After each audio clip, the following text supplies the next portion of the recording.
This podcast is brought to you by Radio 786.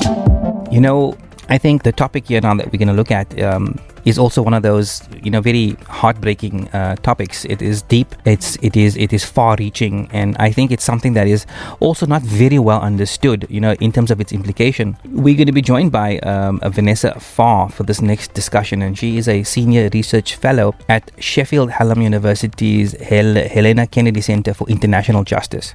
She worked with the Palestinian gender activist and researcher Hanan Kaoud, and looking into the Zionist regime, in using other tactics to stunt Palestinian population growth, amongst others. So they have extensively studied the gender impacts of this ecological and military violence on Palestinian well-being, and their work highlights the severe consequences of military toxins, malnutrition, and environmental destruction on Gaza's population. So we'd say a good morning and welcome. Thank you for joining us here, Vanessa. How have the ecological and military violence specifically impacted the well-being of Palestinian women and men? Good morning to everybody. Yes, thank you for calling me so close to our National Women's Day, because it's these are really important topics, not only for us to understand in terms of what's being done to Palestinians, but actually the implications of this understanding for all of us everywhere in the world who are being increasingly exposed to toxins. Yeah, so what we were asked to do by Oxfam in Jerusalem was to help understanding improve about originally when we started the research in September of last year, to help improve understanding about what the incredibly fast rate of heating of the Palestinian sort of area, but geography, can tell us about effects on human reproductive well-being. So just to sort of put this in context, the Mediterranean, because it's a small and enclosed sea, is heating at around 20 times faster than any other water body. And one of the impacts is that the land is becoming super hot. So Palestine is getting drier every year. It's experiencing longer drought cycles. The flooding that it experiences in the winters is getting worse. This will be very familiar to anyone living in Cape Town. So all of these signs of climate change, we were asked to start evaluating whether Palestinians had noticed a difference in their reproductive well-being. And we had, in fact, just completed our research in eastern Palestine, what's known under the colonial name of the West Bank, where we were able to meet with groups of people, around 10 or so per group, groups of men and groups of women. We spoke to women and men in different groups, because this is quite a delicate subject to talk to people about their reproductive health. And, we knew there would be some sensitivity around it. But what our informants in the eastern part of Palestine were able to tell us without any difficulty was that, yes, they have noticed declines in their fertility, meaning that especially they were noticing it obviously with new marriages. So young people were getting married, and the hope and the expectation, the joyful expectation always is that you'd have a baby within a year or two, and that you would then have a few babies, as many babies as you hoped for, in the course of your young reproductive life. And both women and men were noticing that this was not as easy as it used to be. In fact, more and more people were having to turn to reproductive health assistance to support them not only to get pregnant, but also to stay pregnant, to keep pregnancies to term. And particularly men were able to tell us that they had noticed changes in their own bodies, their own physical bodies. And as you know, of course, male bodies carry their reproductive organs on the outside in the form of testicles. And men were noticing that the heat is having a tremendous impact on them physically. And they, of course, were noticing that they're not able to impregnate their partners as they once would have done. A lot of people were able to reflect on intergenerational changes, how much easier it had once been to get pregnant and to have safe pregnancies. So we were about to start moving this research towards Gaza, and in fact, 306 days ago today, It was a Saturday. We were about to start talking to our research team in Gaza to find out whether we could track the same sort of effects of heating. But that day was the fateful October 7th. And so we were, of course, not able to conduct our initial training that we had planned for that day. And instead, we were faced with this tremendous dilemma of what we should do. You know, should we just make the study focus only on eastern Palestine and forget what was going on in the western part of the country? Or should we try to find a way to continue to have this important conversation? And the decision that I came to, because I've been dipping into the literature, the small body of literature that exists, although this body of literature is growing, about toxicity, especially the toxicity associated with exposure to military weapons systems. And so what we decided to do was to try to continue with the research in Gaza. Our wonderful on-the-ground researcher insisted that she wanted to continue to do this work. And this is part of her sumud, this is part of her persistence, this is part of her refusal for the Zionist entity to wipe out knowledge and knowledge production inside Gaza. So in displacement, she had by then been forced from the north down to the displacement camps in Khan Yunis. She was able to interview 5 or 6 people in the end, about reproductive effects of military blockade. We decided to extend the purview of the study a little bit longer. And she was able to talk to people about what happens when, for instance, you are exposed to white phosphorus. This is a military toxic, an illegal to deploy in civilian areas, but it's a military obscurant that gets thrown from the sky. It's a dreadful, horrible chemical weapon, and it burns people's mucous systems. And if anybody is unfortunate enough to inhale it, they will be very, very sick, and their bodies will become very toxic. But what was interesting for our study is that after Operation Cast Lead in 2008 and 9, within a couple of years, really the first cohort of babies that were recorded with us is in 2011. The doctors who were delivering children in Gaza noticed that there was an increase, there was a spike in quite unexpected birth defects.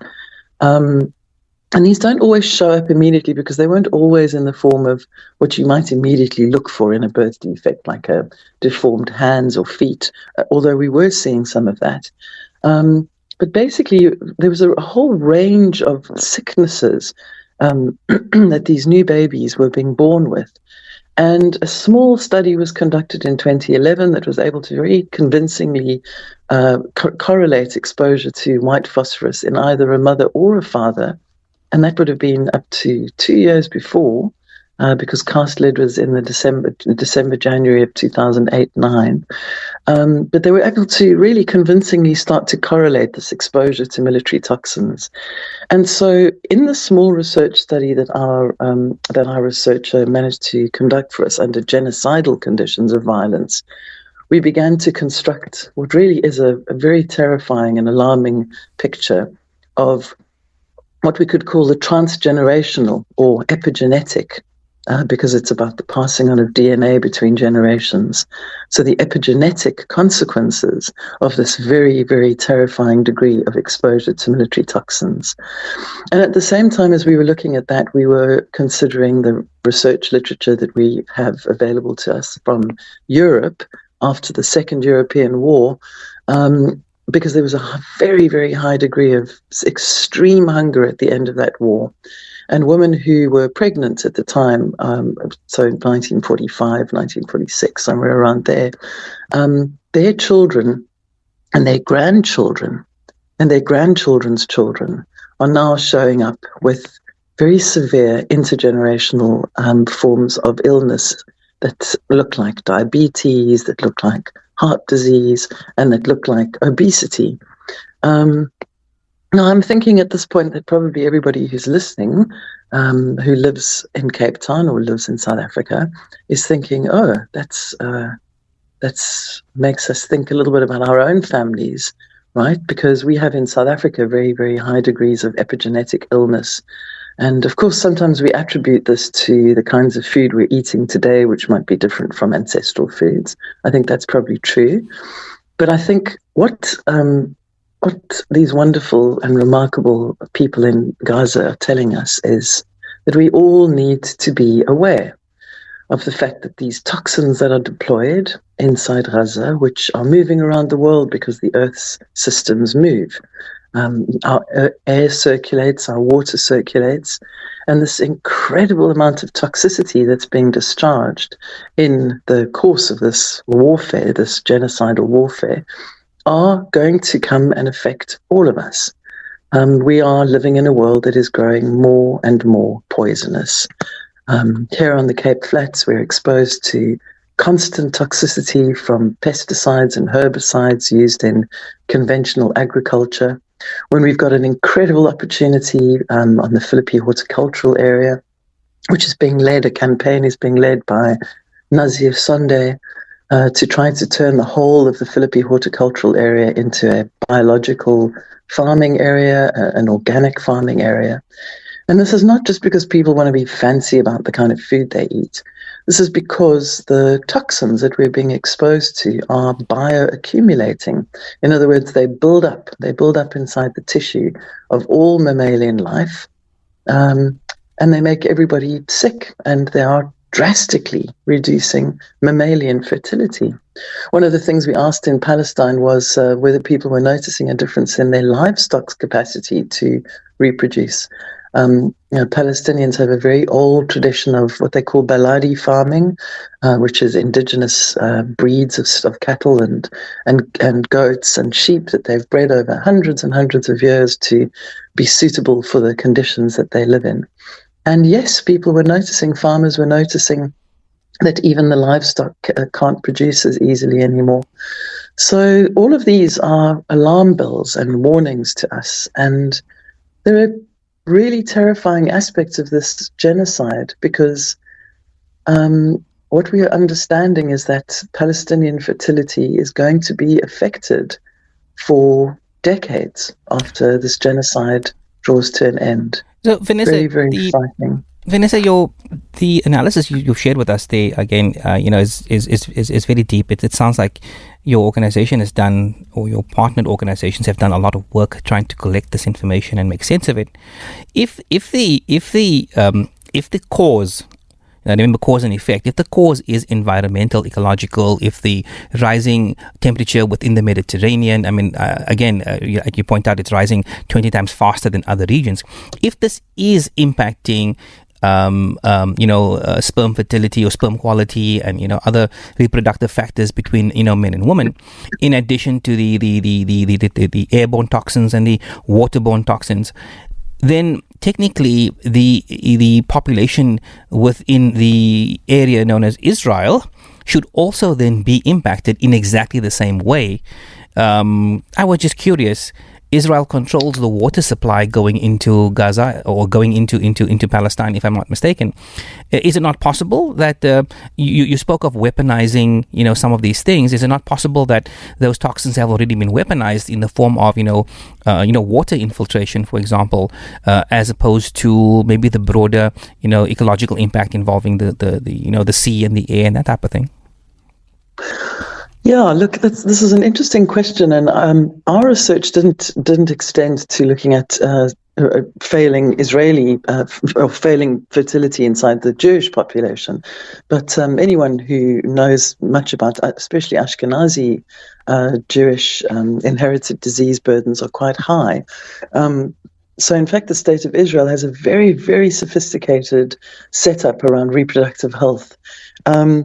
And interestingly enough, in the strange way of Israeli medical systems, it's always been a very generous system towards everybody in the country. I mean, when I first lived in Palestine, I knew lots and lots of people who would travel to receive reproductive health support from the medical system inside Israel, because they've just got a very sophisticated understanding of especially these kinds of epigenetic problems. Now think about this logically. I mean, this is a group of people who, the Europeans among whom, were subjected to horrific violence at the hands of Europeans in the form of the Nazi death camps. And yes, of course, they've noticed an epigenetic knock-on effect on their own reproductive health. DNA changes if you're subjected to terrifying stress and the ordeals of starvation. So one way of answering your question is to say, I do believe that this is being knowingly done. I also believe that in the kind of chaos that the state of Israel has allowed itself to decline into, they probably are not thinking very much about the fact that all of these toxicities will in fact flow back into their own bodies. And I think this is something well worth people becoming alert to. Because, we have to, as ecologists, we have to think about flows. We have to think about the fact that water doesn't just move in one direction. It doesn't move from the state of Israel into the blockaded territory of